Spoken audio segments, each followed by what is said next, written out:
Hai Sara People, jumpa lagi dengan Kak Audi. Nah, pada Sarafit kali ini yang akan kita bahas adalah Kingdom Protista nih. Nah, Kingdom Protista itu adalah kingdom yang lebih kompleks dibandingkan dengan Kingdom Monera, yaitu kingdom kelompok bakteri nih. Nah, di sini kakak sudah punya 3 gambar ya. Ada gambar pertama, yang bagian tengah, dan yang bagian paling kanan. Nah, ini mewakili 3 kelompok dari Kingdom Protista nih. Nah, yang paling kiri ini adalah Kingdom Protista mirip jamur. Mirip jamur. Nah, dia dikenal dengan kelompok Oomycota ya. Kemudian yang bagian tengah, dia mirip apa coba kira-kira? Mirip tumbuhan ya. Nah, kalau yang mirip tumbuhan, kita tulis dulu, ini mirip tumbuhan. Ini namanya adalah algae. Sedangkan yang paling kanan, ini adalah mirip hewan. Nah, karena dia dapat bergerak dengan bebas ya, dia punya alat gerak. Di sini ada alat geraknya. Nah, dia dikenal dengan nama protozoa. Oke, ketiga kelompok ini termasuk ke dalam kelompok yang besar yaitu kerajaan Protista atau Kingdom Protista. Nah, kali ini kita akan membahas karakteristik umum terlebih dahulu dari Kingdom Protista. Yuk kita lanjut. Nah, karakteristik dari Kingdom Protista yang pertama, dia sudah termasuk ke dalam organisme eukariotik. Nah, di sini kakak sudah punya gambar. Ini adalah salah satu contoh dari protozoa, yaitu namanya adalah Paramecium. Ini contohnya adalah Paramecium. Ini mirip mirip hewan ya, yang mirip hewan. Nah, di sini kalau kita perhatikan itu adalah ada bagian-bagian dari strukturnya ya. Kita cek dulu sama-sama. Nah, ini yang strukturnya seperti rambut-rambut ini adalah alat gerak. Nah, alat geraknya namanya adalah silia, gitu ya, silia. Kemudian ini struktur yang bagian tengah ini yang warna biru ini adalah inti selnya. Inti selnya dan yang bagian paling tepinya atau paling luarnya ini adalah membran inti.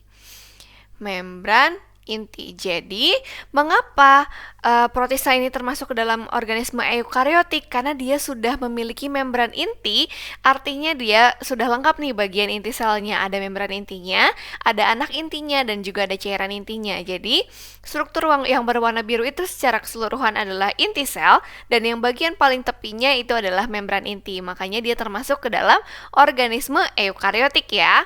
Nah, kemudian di sini dia juga punya vakuola. Ini adalah vakuola kontraktil namanya. Vakuola kontraktil.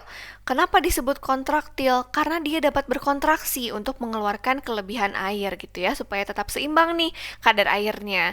Kemudian nanti di sini ada vakuola non kontraktil. Kalau vakuola yang non kontraktil itu nanti dia berperannya untuk penyimpanan makanan ya, non kontraktil. Nah, tapi intinya yang akan kita garis bawahi adalah dia sudah memiliki inti sel. Nah, dia sudah memiliki inti sel dan dia sudah punya membran inti gitu ya. Makanya dia termasuk ke dalam organisme eukariotik. Oke. Nah, sekarang kita lanjut lagi ke yang nomor 2.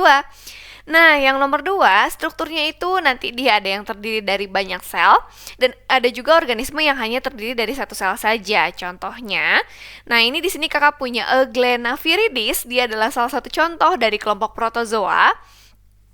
Oke, oh sorry, dia termasuk ke dalam ini ya.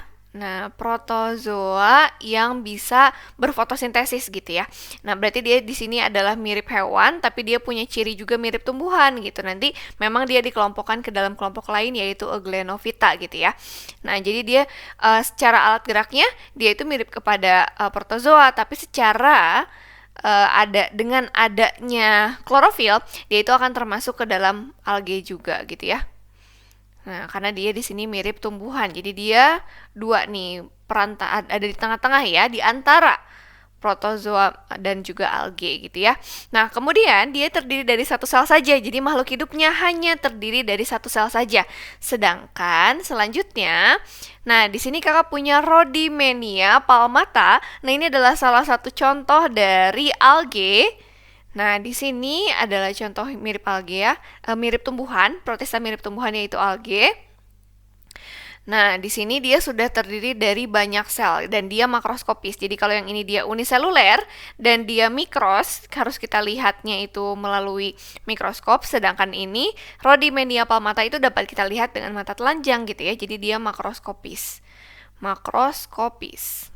Oke. Jadi kalau yang ini tadi dia di antara protozoa karena dia memiliki alat gerak dan juga dia memiliki ciri alge, yaitu dia bisa berfotosintesis gitu ya. Nanti dia termasuk ke dalam Euglenovita gitu. Nah, langsung aja adik-adik kita ke ciri yang ketiga.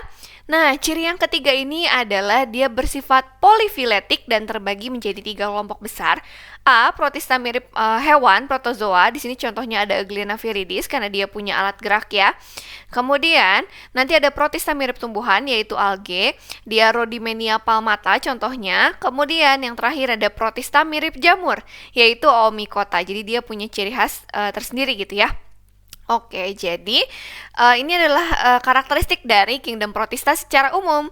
Nah, next kita akan bahas protista mirip tumbuhan, protista mirip hewan, dan protista mirip jamur. Stay tune ya!